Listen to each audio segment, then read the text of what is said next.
नमस्कार दोस्तों, good morning, Radhe Radhe. कैसे हो आप सभी?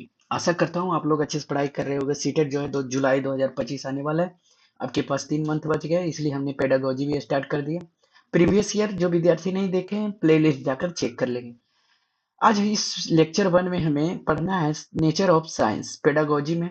ठीक है, इंपॉर्टेंट चैप्टर है, तो आपको मिस नहीं करना है। सबसे पहले नेचर ऑफ साइंस में हमें क्या देखना है? सबसे पहले आप देखेंगे, यानी कि नेचर वर्ल्ड इज अंडरस्टैंडेबल।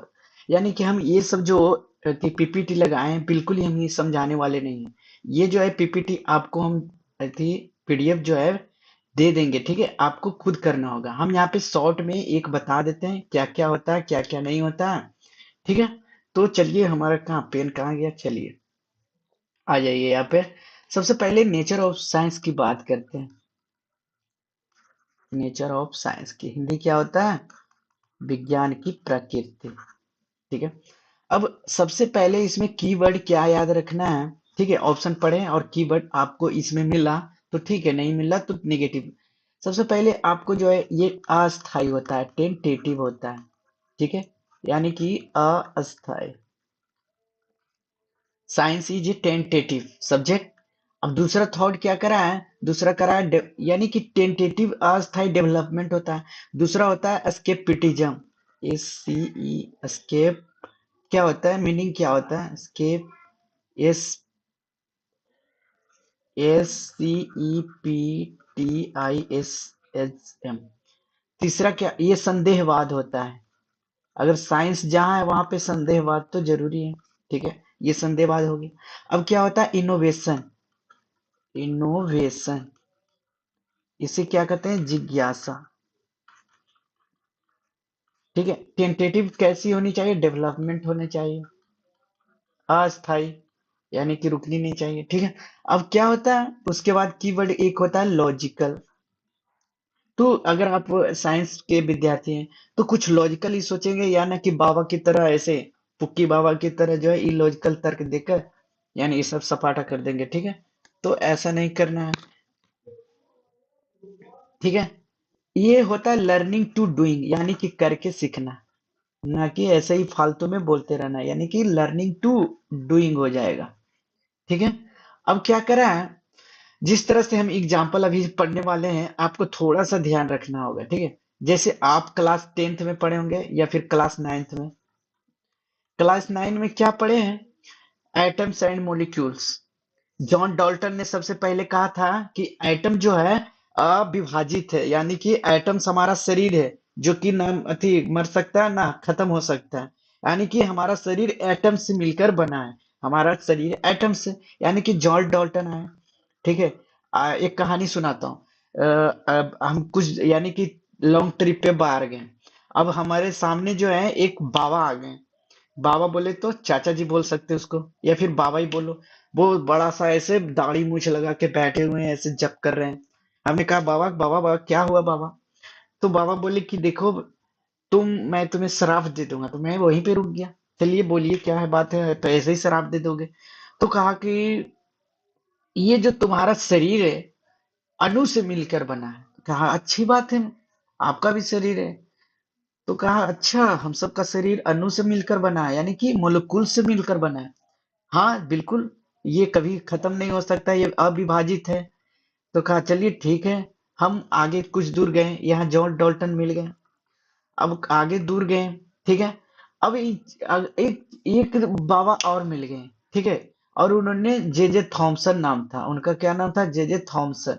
अब वो बोल रहे हैं कि इलेक्ट्रॉन होता है एटम्स में, है ना? अब कहें ले उस तरीके, एटम्स भी हमारे अंदर। अब इलेक्ट्रॉन भी आ गया। इलेक्ट्रॉन वो भी क्या है? निगेटिव है।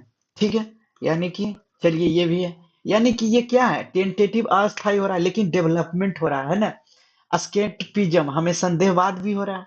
यानी कि इसे तो कोई हम अति जैसे बाबा ने बोल दिया तो इसे डिफाइंड कर दिया, यानी कि इसे प्रूव तो नहीं किया।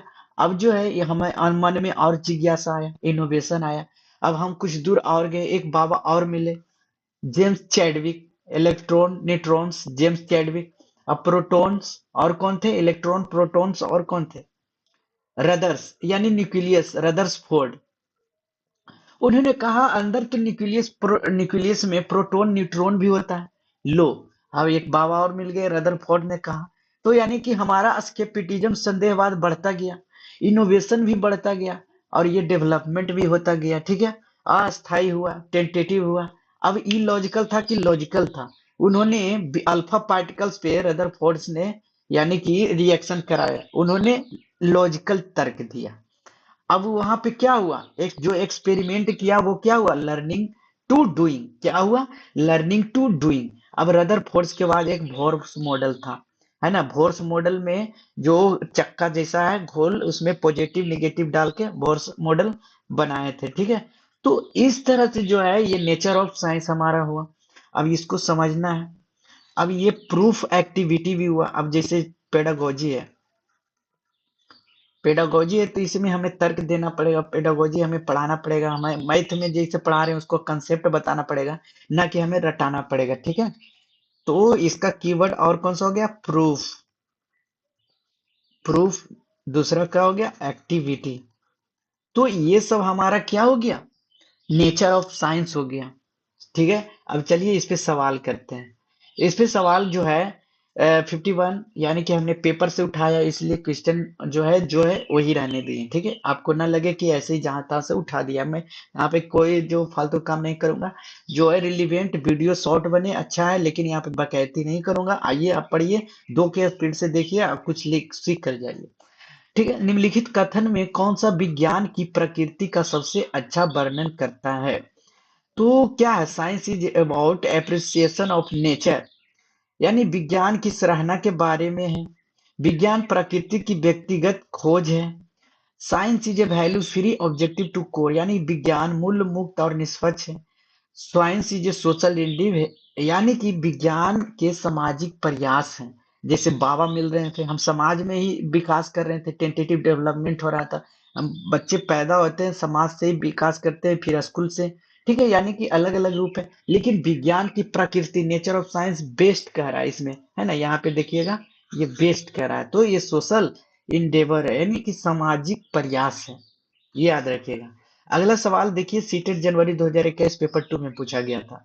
निम्नलिखित में से कौन सा कथन विज्ञान की प्रकृति का सबसे अच्छा वर्णन करता है। तो क्या करा है, वैज्ञानिक अपने काम में पूरी तरह से निष्पक्ष होते हैं। है।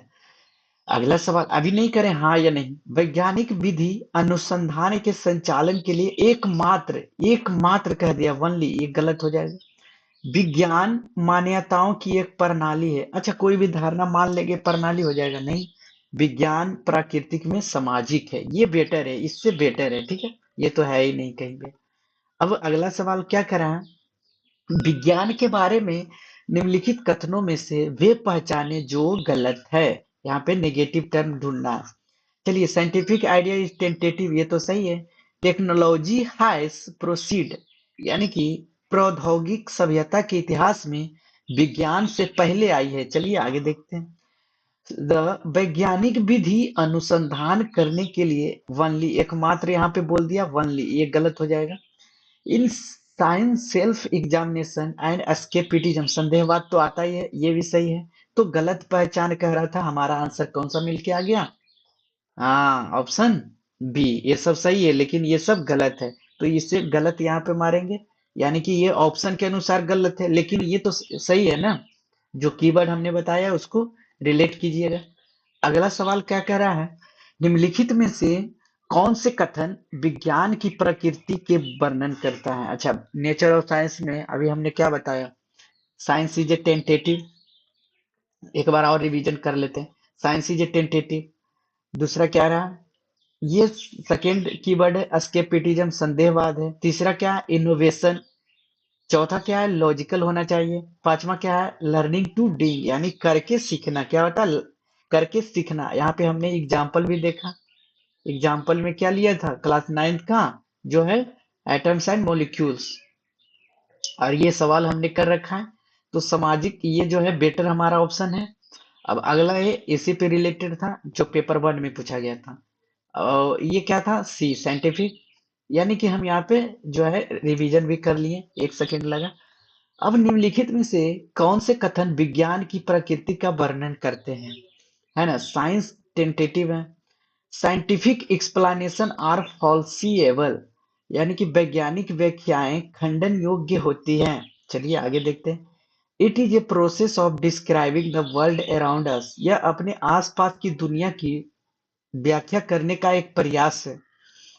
It is a body of ultimate knowledge, अच्छा ये परम भंडार थोड़ी कह सकते हैं। जैसे आप किसी चीज के ज्ञान, जैसे हम मैथ जानते हैं, ठीक है, तो हम और भी अदर सब्जेक्ट तो जानते नहीं है, हिंदी हो गया, इंग्लिश जानते हैं, लेकिन उतना नहीं जानते जितना मैथ जानते हैं, साइंस जानते हैं। तो ये परम अल्टीमेट नॉलेज कहना गलत है। जो ऑप्शन 4 है उसे एलिमिनेट कर दीजिए, ऑप्शन हमारा निकल के आ गया एक। ऐसा ऑप्शन एलिमिनेट से भी हमारा आंसर आता है। अगर आप इतना नहीं भी पता है तो ऑप्शन के एक हटा दीजिए, हमारा आंसर आ जाता है। ठीक है, कैच हो गया, clear, concept clear, question clear है। तो आगे बढ़ते हैं।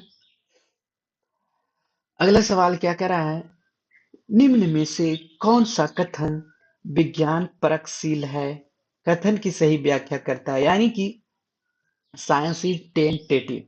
तो टेंटेटिव क्या हो सकता है, science is development, science is predictive, science is a social activity, science proceed linearly.